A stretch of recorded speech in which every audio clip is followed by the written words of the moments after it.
बिस्मिल्लाहिर्रहमानिर्रहीम। अस्सलामु अलैकुम वरहमतुल्लाहि वबरकातुहू। दो खसलतें ऐसी हैं जो मुरव्वत और जवान मर्दी को जामे बनाती हैं। पहला, आदमी का ऐब की बातों से परहेज करना। दूसरा, ऐसे काम करना जिनसे इज्जत व बुजुर्गी मिले। जुबान इंसान की लियाकत का तराजू और झूठ जुबान का ऐब है।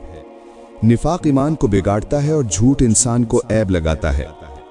अक्लमंद का सीना उसके भेदों का संदूक और थैला है, जबकि जाहिल की खामोशी ही उसके ऐबों पर पर्दा है। बेशर्मी और बेहयाई इंसान के लिए ऐब का बाइस और संजीदगी इसके लिए नूरे हिकमत और जीनत है। दानाई, जीनत और हमाकत एक ऐब है। खाइन वो है जो खुद को दूसरों की ऐब जोई में मशगूल रखे। नफ्स पर खुशी जाहिर करने से बुराइयां और ऐब जाहिर होते हैं। दुश्मन को दुश्मन सिर्फ इसीलिए कहते हैं कि वो तुम पर हमला करता है, बस जो तुम्हारे ऐब देखकर चश्म पोशी करे वो तुम्हारा सख्त दुश्मन है। अपनी बीवी और अपने गुलाम को राजदान न बनाओ, वरना वो तुझे अपना गुलाम बना लेंगे, और शहवत परस्ती और गजब में हद से न बढ़ो, वरना तुझे ऐब लगाएंगे। रजील कामों से परहेज से ही ऐब लगाने वालों की जुबानों से खुद को बचाया जा सकता है। सखावत दोस्ती का बीज डालती है, जबकि कंजूसी ऐब का बाइस है। जो खुद ऐब रखते हैं वो दूसरों के ऐब भी जाहिर करना पसंद करते हैं, ताकि उनके अयूब की निस्बत उज़्र की गुंजाइश हो। अगर तुम किसी बुरी बात से बचना चाहते हो तो कल्बी गुनाहों से बचो, और अगर किसी मैल से पाक होना पसंद हो तो अयूब और गुनाहों के मैल कुचैल से पाक हो। लड़ाई से भागना मयूब है। लोग अमूमन ऐब से खाली नहीं होते, बस किसी के पोशीदा ऐब जाहिर न करो। इनका फैसला अल्लाह ताला के इख्तियार में है। वो अगर चाहेगा तो माफ़ फरमा दे, और जहाँ तक हो सके लोगों के ऐब छुपाओ। अल्लाह ताला तुम्हारे ऐब पोशीदा रखेगा। मुहिब की आंखें महबूब के अयूब को देखने से अंधी, और इसके कान बुराइयों को सुनने से बहरे होते हैं। कंजूसी बेशुमार ऐब पैदा करती है। काम करने से पहले सोच लिया करो, ताकि तुम्हारे काम में कोई ऐब ना निकाले। अगर ऐबदार को अपना ऐब मालूम होता तो वो अपने ऐब को देख देख कर दिल ही दिल में कुटता रहता। अतायत खुदाबंदी को लाजिम पकड़ो, जिसकी निस्बत तुम्हारी ना इल्मी का उज़्र काबिल कबूल नहीं, और इन उमूर की हिफाजत ज़रूर करो जिनके ज़ाया होने के मुतालिक तुम्हारा कोई उज़्र काबिल कबूल ना होगा।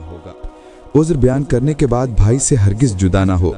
जिस काम में तुम अतायत खुदाबंदी करते हो उसमें अगर कोई शख्स नाखुश है तो उसकी कुछ परवाह न करो, और अतायत खुदाबंदी करने की निस्बत कोई उज़्र बयान न करो, बल्कि ये काम तुम्हारी बुजुर्गी और फजीलत के लिए काफ़ी है। लग़्व और फूश बातें गुमराह करती हैं, जबकि बखील आदमी हमेशा उज़्र व बहाने तराशता रहता है। थोड़ा माल अता करना उज़्र पेश करने से बेहतर है। उज़्र बयान करना अक्लमंदी की दलील और बुर्दबारी फजीलत का सरनामा है, और माफ़ी मांगना बुजुर्गी की अलामत है। जवान की जहालत काबिल उज़्र है, और इसका इल्म हकारत की नज़र से देखा जाता है। वो शख्स जो अहद शिकनी करता है और अपने अहद व पैमान को पूरा नहीं करता, और वो शख्स जो अपनी नफसानी ख्वाहिशात की पैरवी करता है, ये दोनों मरातिब आलिया से महरूम रहते हैं। इफ़ाए अहद पाकीज़ा लोगों की सिफ़त और अहद शिकनी कमीनों की खसलत है। माले गनीमत में खयानत या कीना नेकियों को ज़ाया कर देती हैं, और अहद शिकनी की वजह से गुनाहों में इजाफा होता है। अहद की आफत तर्क रियायत और नफल की आफत कैज़बे रिवायत है। खयानत नेकियों को ज़ाया करती और अहद शिकनी गुनाहों को बढ़ाती है। कमीने को जब कुदरत हो तो वो फुहश गोई करता है, और जब वादा करता है तो वादा खिलाफी करता है। मैं जब किसी से वादा करता हूँ और जब वो रात इस फिक्र में बसर करता है कि सुबह में उसकी हाजत रवाई करूँगा, तो मैं उससे ज़्यादा फिक्र में मुब्तला होता हूँ, और मुझे इस बात की जल्दी होती है कि मैं फ़ौरन उसके पास पहुँचूँ और अपने वादा के कर्ज से सुबुक दोष हूँ, और मुझे इससे ज़्यादा बेकरारी होती है, और मुझे ये अंदेशा लाहिक हो जाता है कि कहीं ऐसे हालात ना हो जाएं कि मैं अपना वादा पूरा ना कर सकूँ। और वादा खिलाफ़ी करना शुरफा का शेवा नहीं है। गम, दिलों की बीमारी और झूठ या वादा खिलाफ़ी लड़ाई झगड़े का बाइस है। अल्लाह ताला से वादा तोड़ने वालों से वफादारी करना अल्लाह ताला के यहाँ वादा खिलाफ़ी है, और वादा खिलाफ़ी करने वाले के साथ वादा खिलाफ़ी करना अल्लाह ताला के यहाँ वफादारी है। वादा को पूरा करना खालिस बुजुर्गी की अलामत है। वादा एक किस्म की ग़ुलामी है, और वादा पूरा करना इस ग़ुलामी से आज़ादी है।